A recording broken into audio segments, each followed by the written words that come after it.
is this really a problem? Is this really a weakness? Is this really a hole in my knowledge?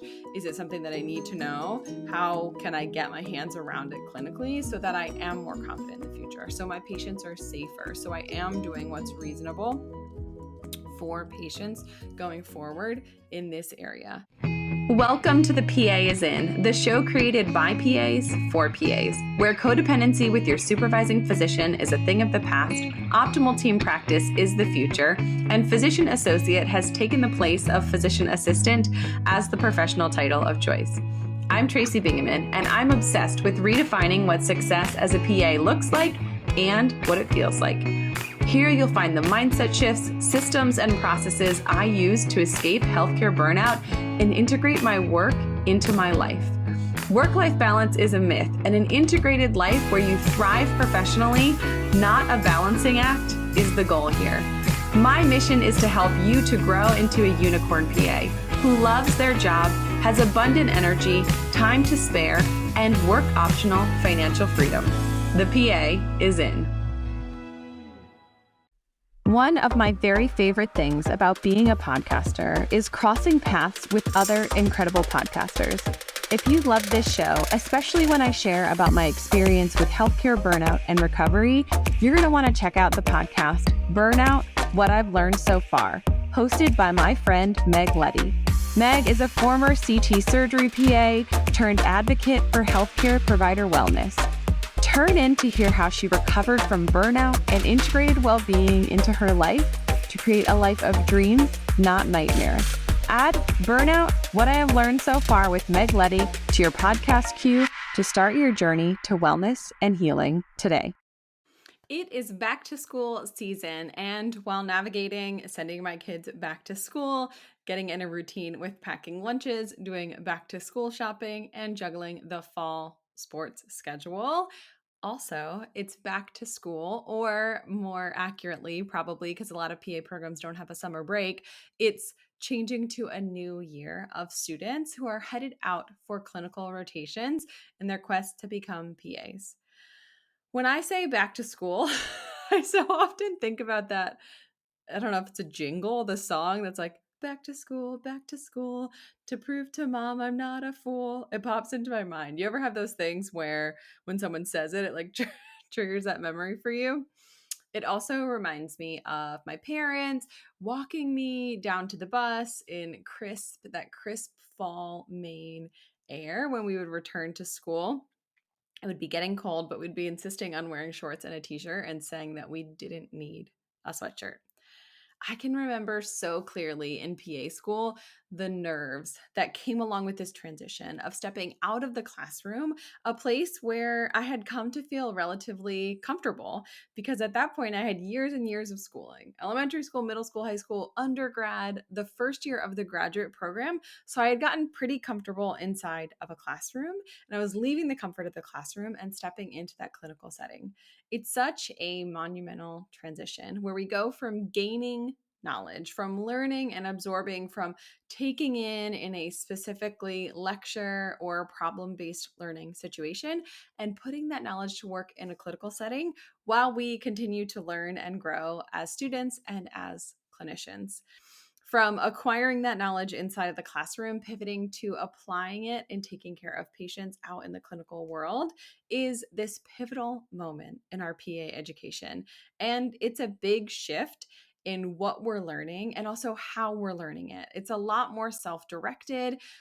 Rotations can be very different clinical experiences. We're out there navigating culture and interpersonal relationships and communication and dealing with difficult patients and hard situations and families and administrative headaches and things like charting and burnout and toxic work environments. We're stepping outside of the shelter of the classroom and headed out into that clinical setting. So today I'm going to review 10 things that will help students to rock clinical rotations. And if you are tuning in and you are a clinically practicing PA, maybe these 10 things will help you to rekindle your determination to take great care of your patients, or to be a kind and generous and humble and respectful preceptor if you happen to have students that are coming in and spending time with you on their clinical rotations. So without further ado, my top 10 things that will help students to rock clinical rotations. Let's do it. Number 1, be clear. Clarity is super important when it comes to clinical rotations. From raising your hand and asking questions when you don't understand things, to understanding expectations of your clinical preceptor, to your end of rotation exams, seeking to be clear on what is expected of you is a key to success in the clinical rotation space. Being clear is also important in setting goals for yourself and identifying what you're hoping to achieve, learn, and glean from each specific rotation. The more clear you are on your own personal goals, the more targeted you can be about making sure that you're learning what you need to learn so that when you get to that place, you have the clinical acumen that you need to succeed. For example, way back in the day when I was on my surgery rotation, there were two of us. There was another student who was on rotation. I don't think at the exact same time, but maybe hers overlapped with mine. And as soon as we started that rotation, our residents pulled us aside and said, "Hey, what are your career goals?" It was about halfway through the clinical year. So, what specialty are you thinking about? What setting are you thinking about working in at the end of PA school? I was super interested in surgery. So after I had spent a week on rotation, I was absolutely sold on pursuing a career that included surgery, specifically time inside the operating room. I loved the acuity of the inpatient aspect of that medicine that we were doing. And the other student on rotation was interested in medicine. Came right in, right away, said, "I don't like surgery." After she had sort of had a taste of it, "I don't want to do surgery. I'm interested in medicine. I want to go into something medical as opposed to surgical." So the surgical residents that were really sort of dictating where we went and what we did, that were helping to precept us, they asked us about our career aspirations. And so they knew I was the surgery focused student and our other student was more interested in medicine.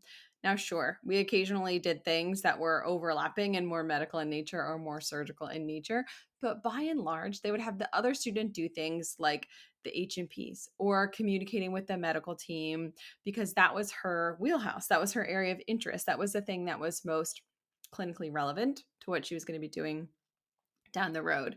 For me, they leaned heavier on time in the OR and performing procedures and really like postoperative complicated like things that would be surgically based out when I was practicing clinically.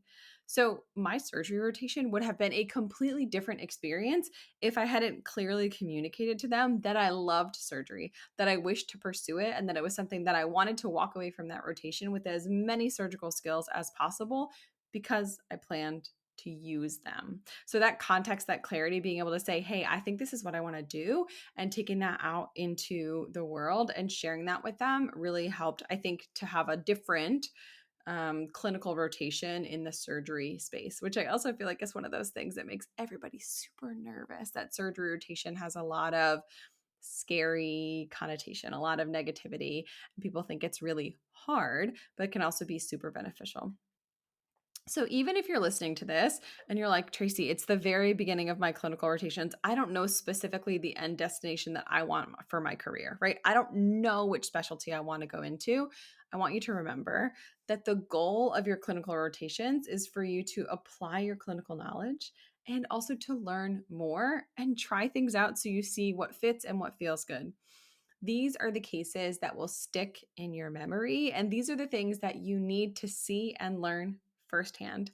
What you're doing are the skills that you will someday be asked to perform once you are a practicing clinician. So, keeping a clear view of that goal is super important. So, that's number one, be clear. Get clarity on what your goals are, on what your career destination is, and what the expectations are at your rotation. Number two, be honest. Honesty truly is the best policy. I can't make it any more clear or any more simple than don't lie. Don't say that you asked someone a question that you didn't ask. Don't make up physical exam symptoms or report something that you didn't check or perform. Seriously, your preceptor would love for you to say that you didn't know, that you didn't ask, that you didn't look, listen, or check, than for you to make something up that's either inaccurate or untrue. If you don't know, say so. If a patient asks you something and you're unsure, excuse yourself. Look it up. ask someone who knows, and find out the answer so you can report back to that patient or family. It's better to give honest information slowly than inaccurate answers quickly. Being honest will serve you well in life, on rotations and beyond. Truly, if you can just be honest about what you're doing, about what you know, about how confident you are, about whether or not you've done this procedure before, all of those things, if you can be honest in those areas, you are head and shoulders above the rest. Keep up the good work. Number 3, be early. You know that saying that if you're on time, you're late? That applies to your report time for clinical rotations. I can specifically remember that this made me nervous when I was out on rotation when I would get there early. So I would get there early because I was so worried that I didn't know where I was going or where I was parking, especially at the beginning of a rotation. So I would get there unreasonably early. And then when I was idling, sort of sitting around waiting for someone to come in, I would get more anxious in the waiting period for the staff.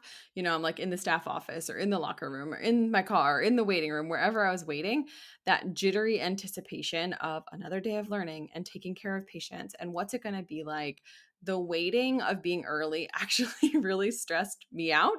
So take this with a grain of salt, or sort of know your own personality and whether that's going to make you feel anxious. But you should be early. You should, at a minimum, be on time, and you should not be late, barring any emergencies.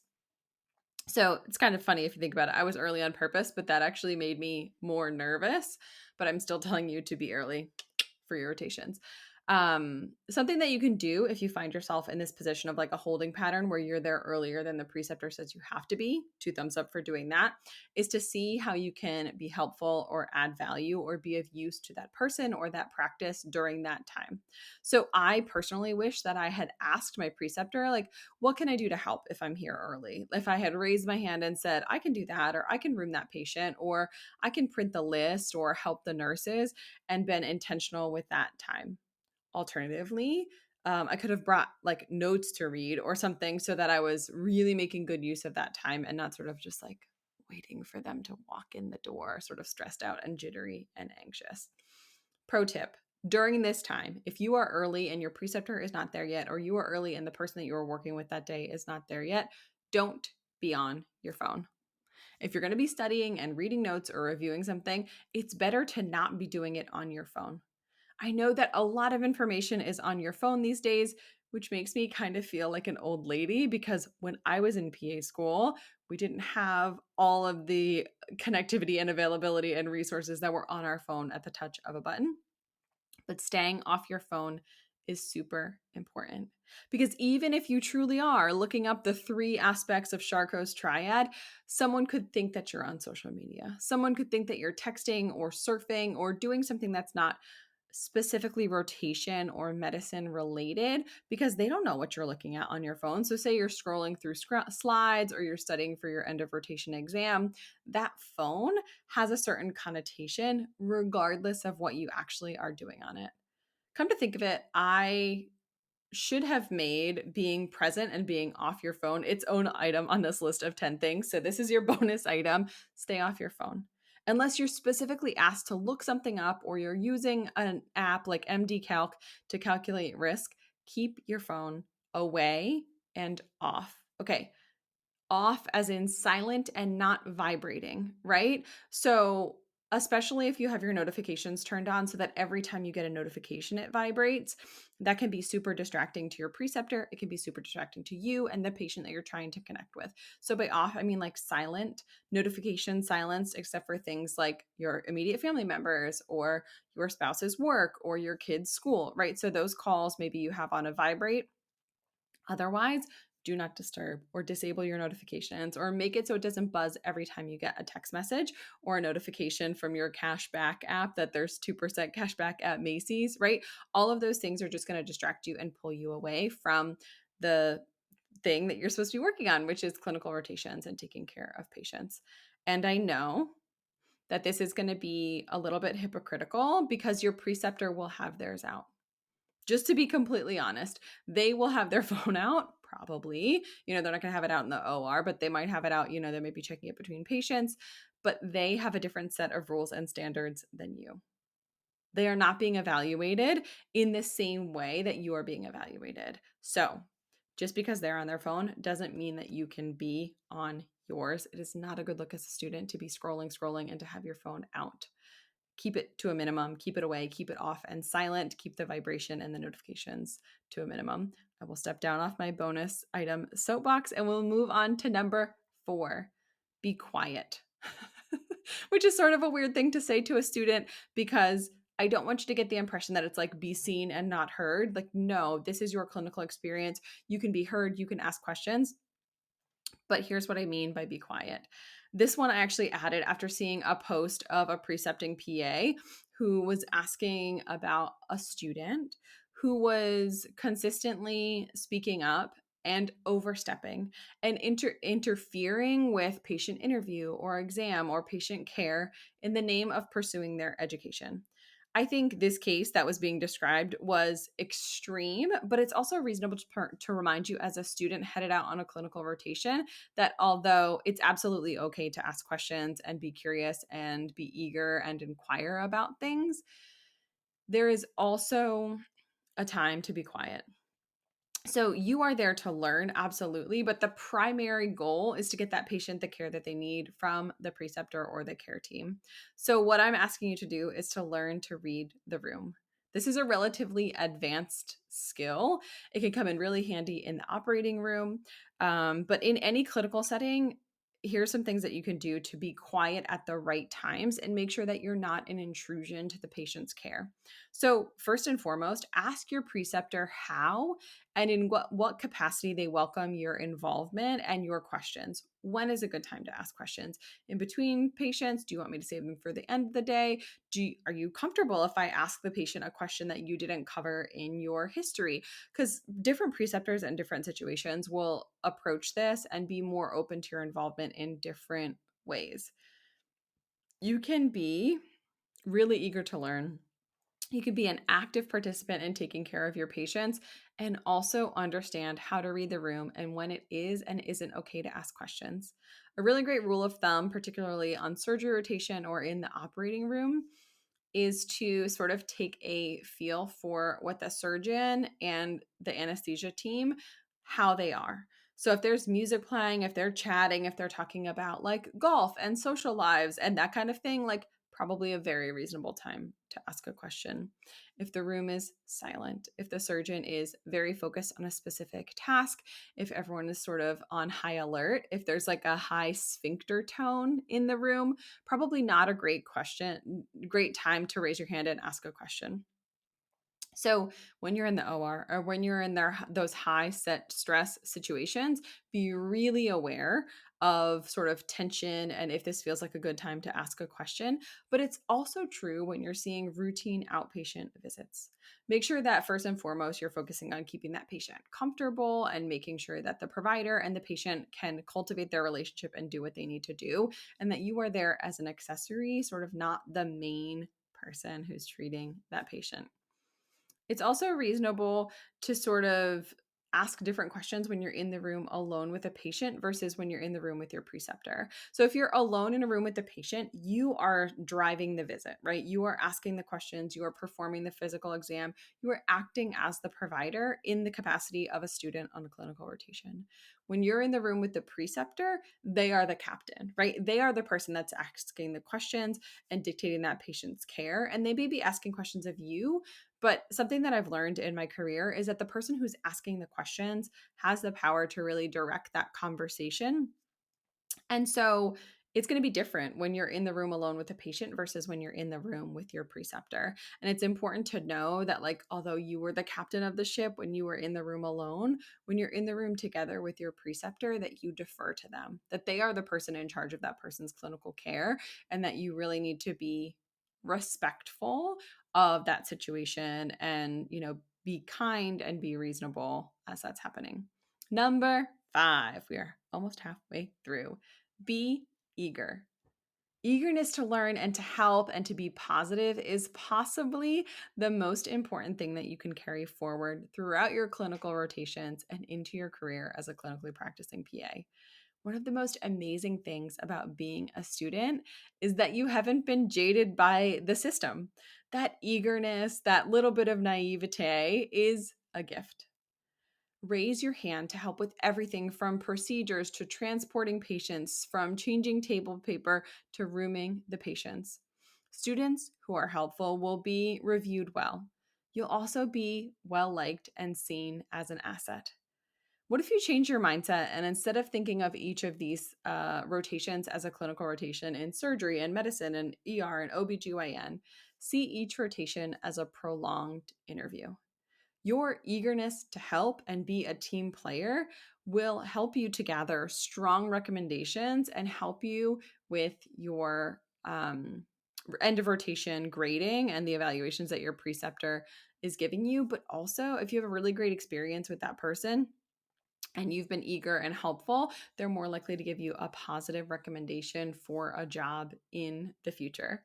Now, that's not actually the reason to do it, but that eagerness and that ability to help and wanting to be a member of the team, not just a bystander, is so important to you having this vested interest in the team, in your patient's care, and also in your future as a clinician.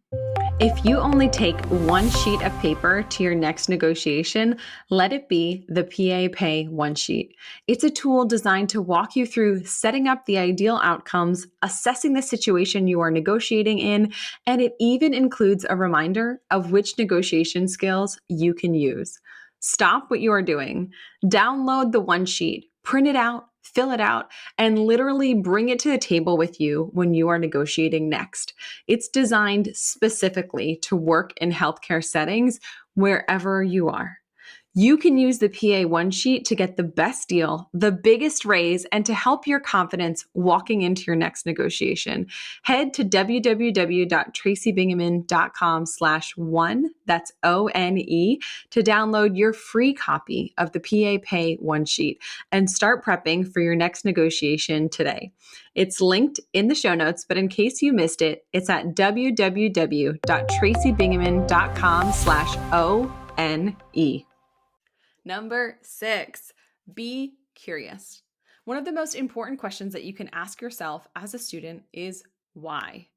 Sure, knowing what to do in a clinical situation is important, but understanding why you do that thing in that situation is probably the most important part. Asking yourself why is how you can develop your own pathways for clinical decision making. Understanding the reasoning behind which labs and imaging and testing are ordered is so important. Knowing why certain orders are placed for a different patient than another one is how you really get your hands around what you would do in a similar clinical situation when you're out practicing as a provider. Ask yourself why.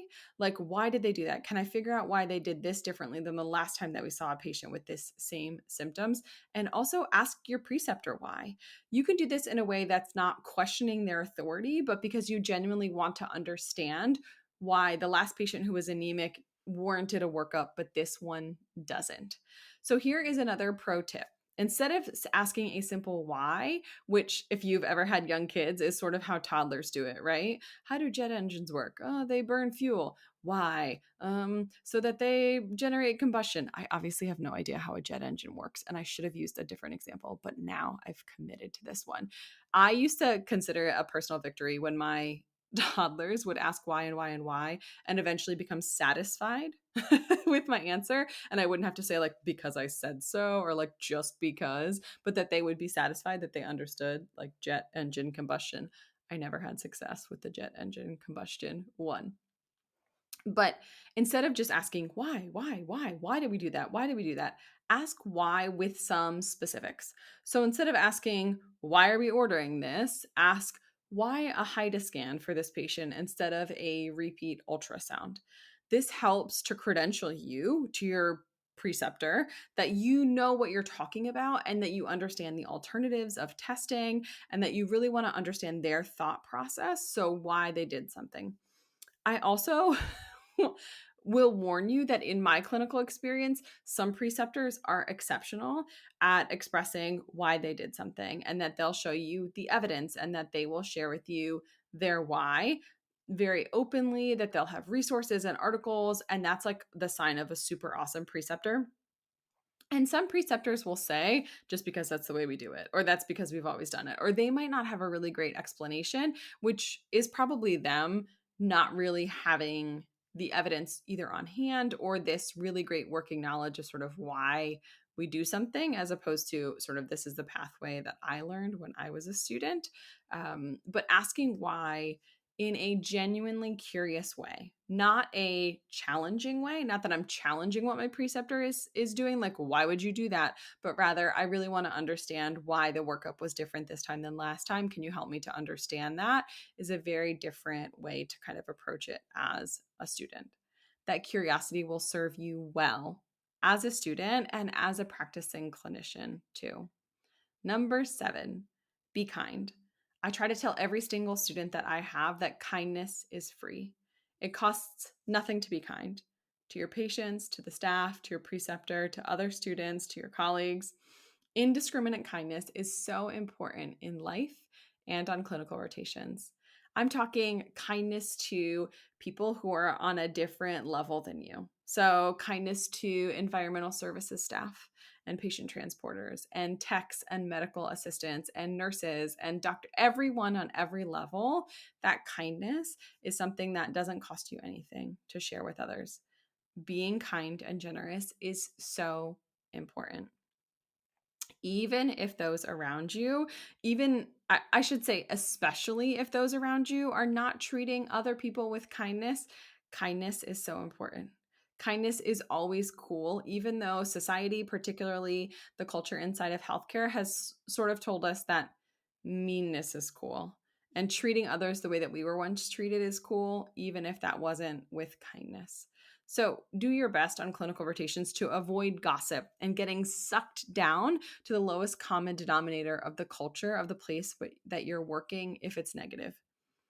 Feels reasonable to take a little break here and tell you that some preceptors will be negative, that some rotations will have a toxic culture, that sometimes administrations will get in the way of you having a really great rotation, and that there are some things that you can control and some things that you can't control. So understand what your threshold is for contacting your program and saying, hey, this isn't good, it's not working, versus sort of working through it and getting through those weeks and just saying, I can be kind, I can be reasonable, I can get through this. Hang in there. All of the rotations are relatively short lived, but that kindness will really go a long way in setting you apart as a student, but also setting you apart as a human being. Being kind is always a good idea. Number 8, be confident. So, in case no one has reminded you of this today, you've got this. You know the material. You know so much more than you think that you know. Be confident in your knowledge.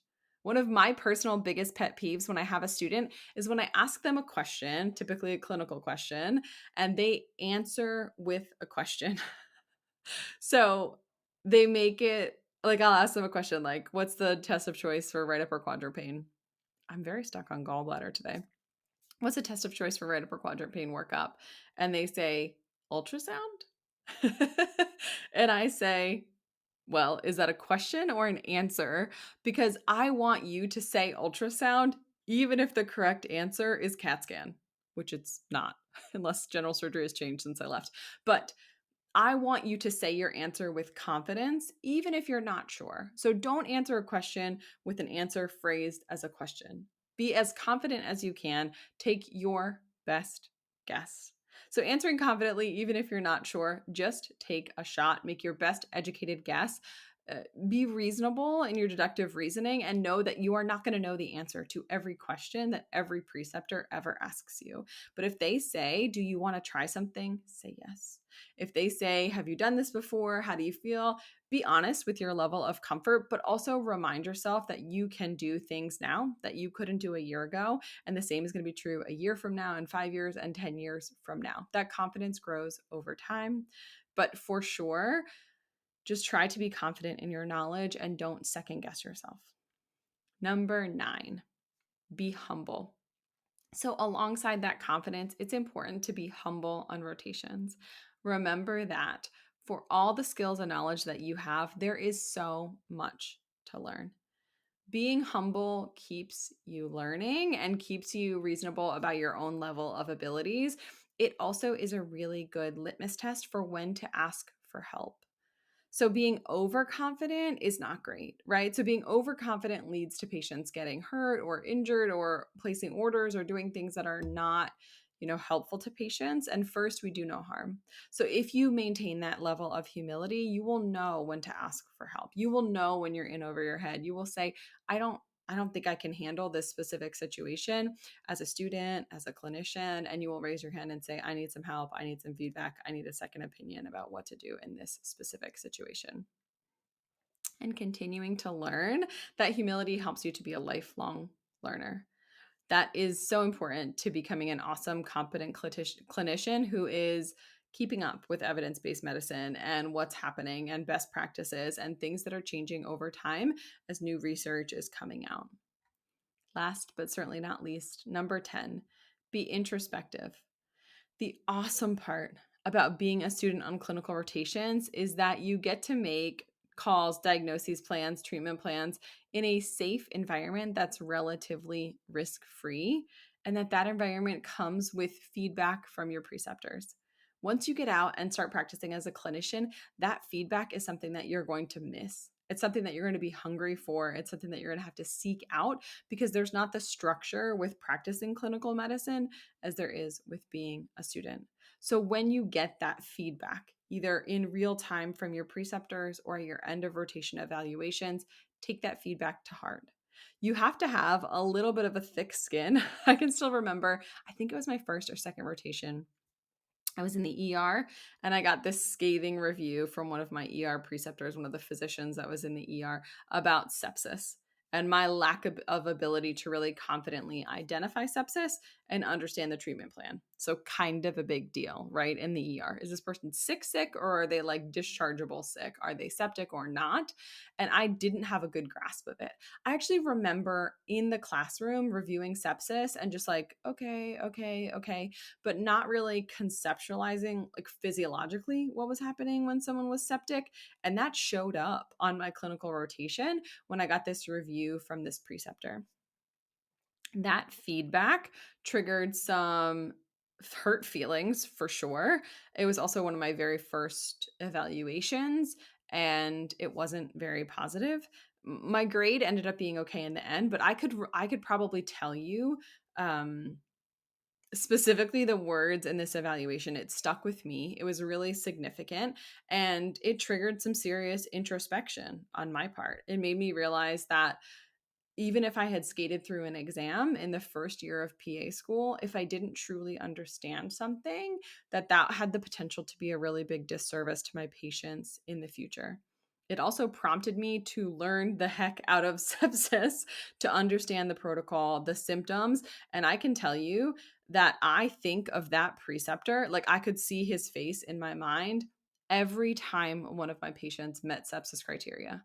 When I was working inpatient urology, we had a lot of patients who were septic, who were hemodynamically unstable, who had bacteremia, who had urosepsis from some contamination, because that kidney is such a, interface between urine infections, backup, if you have an obstructive stone and some bacteria, hatch in that pond, is how I used to describe it to patients, hatch in that pond of stagnant urine and then are right next to the bloodstream in the kidney, so that patients would get bacteremia or sepsis pretty quickly from some of those things.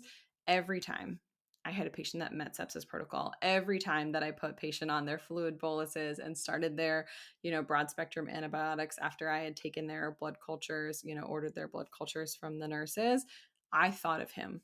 And I thought, I'm glad that he gave me that feedback that I sucked at sepsis 15 years ago. I'm glad that he said, if you were working in a rural ER in Montana, you're going to need to know this. I still think about how I could have sort of headed that off at the pass and learned it the first time. Coulda, shoulda, woulda, right? I didn't. So when I got out on clinical rotations, it identified a weakness of mine that wasn't serving any patients. So knowing what you don't know, right? So taking that feedback from your clinical preceptors and being introspective, is this really a problem? Is this really a weakness? Is this really a hole in my knowledge? Is it something that I need to know? How can I get my hands around it clinically so that I am more confident in the future? So my patients are safer. So I am doing what's reasonable for patients going forward in this area. And that introspection is a mature thing to do. I definitely had an immature reaction to this first feedback that I got about sepsis, but being able to take that feedback and say, okay, this person thinks I'm not good at questioning patients. This person thinks I'm not good at physical exams, specifically this organ system. This person thinks that I'm not good at having hard conversations with people. Is this actually a hole in my clinical knowledge? Is this a skill that I need to work on? Is this something that I need to make better through studying and practicing and getting my communication skills in order? Feedback is hard, and introspection about that feedback can be a little scary, but it's a necessary part of improvement as a student on clinical rotations and as a provider who is taking care of patients. So in summary, here are 10 ways that students can rock their clinical rotations: by being clear and honest, by being early and quiet, but eager and curious, by being kind and confident, while being humble and introspective.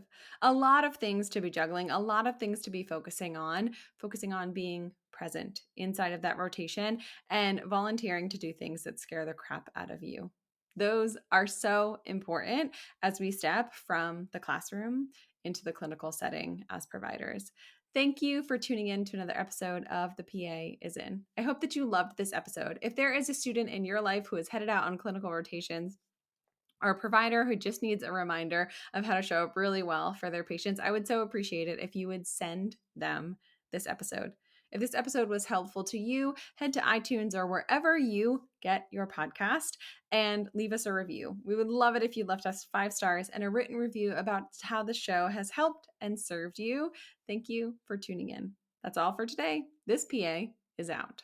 Congratulations, you've just joined an awesome club. By listening to a full episode of The PA is In, you are officially on the Unicorn PA team. Welcome aboard. What most team members do is they subscribe to the podcast because that allows them to automatically get the latest episode of the show.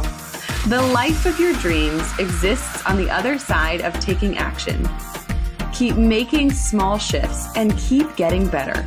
Your life will improve, your career will soar, and you will have the confidence you need to create your own success. I will see you in the next episode. This PA is out.